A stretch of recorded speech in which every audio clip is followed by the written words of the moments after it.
তো ভাইয়া বউ আজকে বানাই দিছে দুধ চিতুই।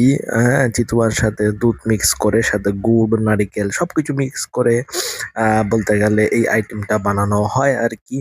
তো তোমাদের কার কার পছন্দ দুধ চিতুই অবশ্যই জানাবা কমেন্টে, এবং বউয়ের হাতের কখনো খাওয়ার সৌভাগ্য হয়েছে কিনা, নাকি তোমরা আবিয়াতেই রয়ে গেছো এখনো, এটাও জানাবা কমেন্টে। তো মজা তো খুবই সুন্দর ছিল, রসমালাই যেমন খাইতে মজা লাগে এর স্বাদটা যেমন মজা হয়, মূলত এই দুধ চিতই স্বাদটা কিছুটা ওরকমই ছিল আর কি।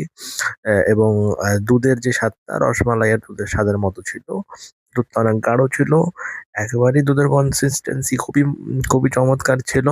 এবং নারিকেলের যে স্বাদটা পাওয়া যাচ্ছিল দুধ থেকে, সেটার ব্যাপারে আর কি বলবো তোমাদেরকে, সেটা একেবারে অনবদ্য ছিল।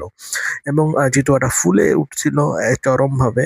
নর্মাল যেই সাইজ থাকে ওর, তার চেয়ে অনেক বেশি ফুলে উঠছিল দুধের মধ্যে ভিজায় রাখার কারণে